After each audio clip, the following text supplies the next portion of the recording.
Good morning class class 8 civics हमारा हो चुका था। सिविक्स में 4, 5, 6, 7 ये 4 चैप्टर हो चुके थे। अब हिस्ट्री कर रहे हैं हम। हिस्ट्री का चैप्टर नंबर 7 हो सकता है आपकी बुक में 6 दिया हो, मेरे पास पुरानी बुक है। तो चैप्टर का नाम है viewers iron smelters in factory owners. इसमें हम क्या देखेंगे, पहले एक इंट्रोडक्शन ले लेते हैं। इसमें हम देखेंगे कि बिफोर ब्रिटिश रूल इंडिया कैसा था। इंडिया कैसा था मतलब इंडिया में क्या चलता था, कैसे इंडियंस रहते थे, कैसे सर्वाइव करते थे। जैसे चैप्टर का नाम सुन के ही दिख रहा होगा, weavers iron smelters and factory owners. Iron smelters मतलब जो लोहे का काम करते हैं, ठीक है, ऐसा कह सकते हैं अपन, लोहे की चीज़ें बनाते हैं। वीवर्स मतलब जो वीव मतलब होता है बुनना, ठीक है, कपड़ा बनाना, कपड़ा बुनना। एंड फैक्ट्री ओनर्स जो फैक्ट्री के मालिक थे। तो ये सब क्या है, इस चैप्टर में एक इंट्रोडक्टिव वीडियो है ये। इसमें क्या था, जैसे ब्रिटिशर्स के टाइम जब ब्रिटिश रूल नहीं था, पहले सबसे पहले ब्रिटिश रूल नहीं था, तो हम ना जो भारत का कपड़ा था वो बहुत एक सुपर्ब क्वालिटी का कपड़ा था। जो भारतवासी हैं इंडियंस, वो लोग क्या करते थे, धागे से कपड़ा बनाते थे, फिर कपड़े से पहनने के गारमेंट्स वगैरह बनाते थे, ठीक है, जैसे शर्ट्स वगैरह, रुमाल वगैरह, ये सब चीज़ें बनाते थे। तो कॉटन टेक्सटाइल, टेक्सटाइल मतलब होता है कपड़े का व्यापार। मैंने ऊपर लिखा है टेक्सटाइल इंडस्ट्री मतलब group of firm involve in clothing business. Textile मतलब होता है रिलेटेड टू कपड़ा, कपड़े का व्यापार। तो कपड़े का व्यापार भारत में बहुत अच्छा था, क्योंकि भारत का कपड़ा बहुत अच्छा था और उस पर जो प्रिंटिंग वगैरह होती थी तो वो यहाँ के कारीगर करते थे, काफ़ी अच्छी प्रिंटिंग करते थे, हाथ से काम करते थे, ठीक है। उसके बाद फिर क्या हुआ, ब्रिटिशर्स आए तो उन्होंने पूरा डिस्ट्रॉय करके रख दिया। अब कैसे सब कुछ हुआ ये हम देखते हैं। This chapter tells the story of the craft and industries of India during British rule by focusing on 2 industries, namely, underline कर लीजिए कौन सी 2 इंडस्ट्रीज, टेक्सटाइल एंड, एक हो गई टेक्सटाइल इंडस्ट्री, एक हो गई iron and steel. Both these industries were crucial for the industrial revolution in the modern world.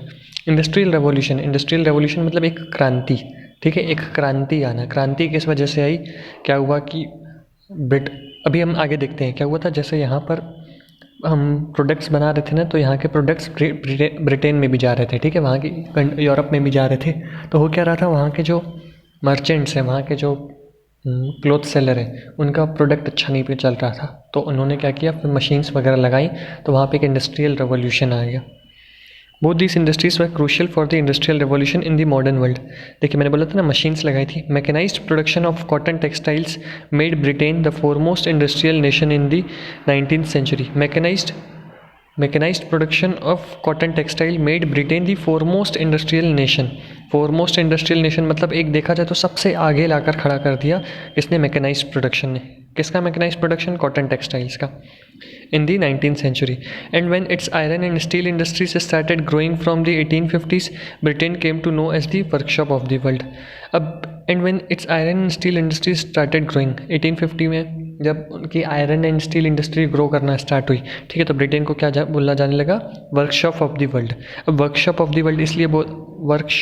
World इसलिए बोला जाने लगा, कारण ये है कि उस दौरान ना मैकेनाइज्ड इंडस्ट्रियल रेवोल्यूशन हुआ था और मैकेनाइज्ड प्रोडक्शन, तो वहाँ पे एक भारी मात्रा में काफ़ी ताबड़तोड़ प्रोडक्शन होता था, ठीक है। तो मैकेनाइज्ड प्रोडक्शन कहाँ हुआ था, ब्रिटेन में हुआ था। अभी पता पड़ेगा वहाँ पे मैकेनाइज्ड प्रोडक्शन क्यों स्टार्ट हुआ था, अभी हम आगे देखेंगे, ठीक है। तो वर्कशॉप ऑफ द वर्ल्ड क्यों कहा जाने लगा, क्योंकि वहाँ पे बहुत काफ़ी भारी मात्रा में प्रोडक्शन हो रहा था। इस चैप्टर में जैसे हमने ये देखा है कि देखिए ये जो भी हम पढ़ रहे हैं ना, ये हम एक कॉमन चीज़ लेकर पढ़ेंगे कि इंडिया अंडर ब्रिटिश रूल कैसा था। अभी तो ब्रिटिश रूल नहीं है ये जो मैं पढ़ा रहा हूँ, अभी ब्रिटिश रूल धीरे धीरे इस चैप्टर में आएगा, अभी ब्रिटिश रूल नहीं है, ठीक है। जैसे ब्रिटिश रूल था ना, तो इंडिया डेवलप नहीं हुआ था, है ना, और ऊपर से डिग्रेड हुआ था। डिग्रेड मतलब और नीचे गया था, और देखा जाए तो उसका डेवलपमेंट नहीं हुआ, जस्ट हम डिस्ट्रॉय होते चले गए। ब्रिटिशर्स ने डिस्ट्रॉय कर दिया। पहले तो सही था, मतलब वो पहले आए वहाँ यहाँ पर, तो उन्होंने धीरे धीरे डिस्ट्रॉय कर दी हमारी सारी कॉटेज इंडस्ट्रीज थी। The industry of Britain had a close connection with the conquest and colonization of India. The industrialization of Britain had a close connection with the conquest and colonization of India. जब Britain में industrialisation हुआ ना, उसका relation था किससे? भारत में राज करने से।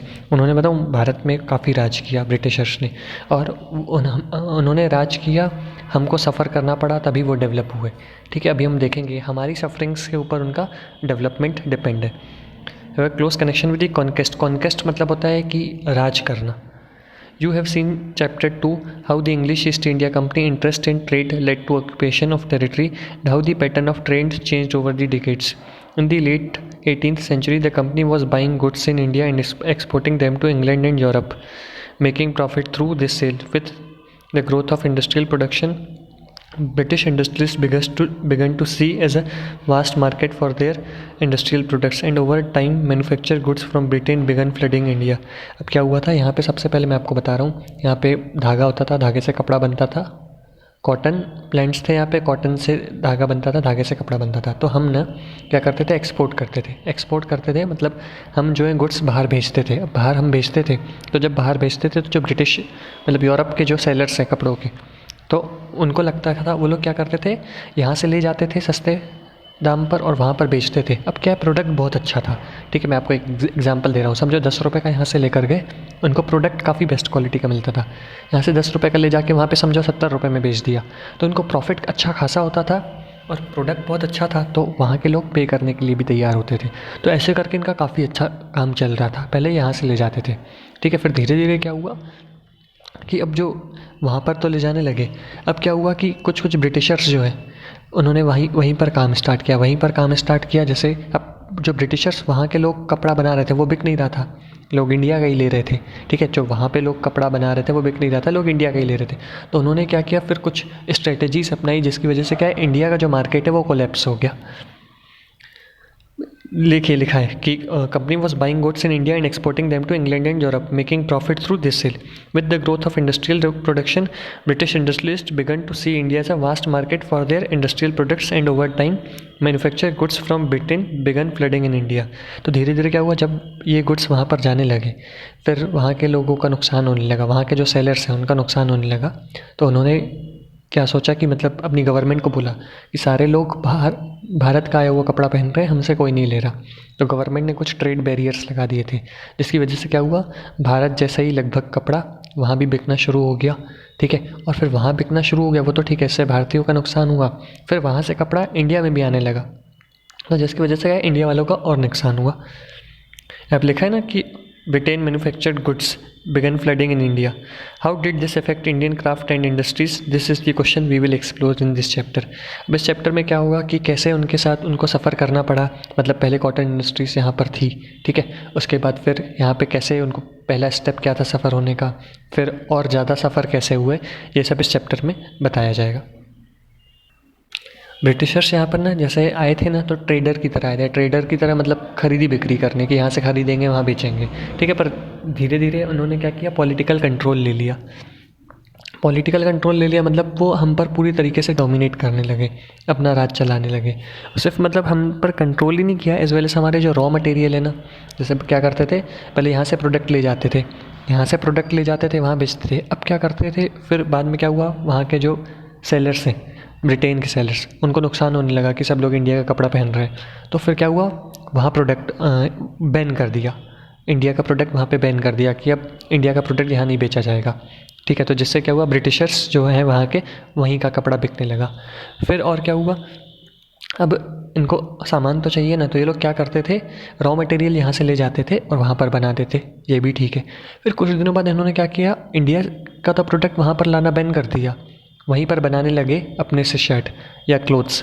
फिर यहाँ का प्रोडक्ट इंडिया में भेजने लगे, तो क्योंकि वहाँ मैकेनाइजेशन था, जिसकी वजह से क्या हुआ, इंडिया का वहाँ पे प्रोडक्ट सस्ता मिलता था, तो फिर ब्रिटिशर्स का प्रोडक्ट यहाँ पे आकर इंडिया में बिकता था, जिसकी वजह से क्या हुआ, फिर इंडिया के लोग ब्रिटिशर्स का प्रोडक्ट लेते थे।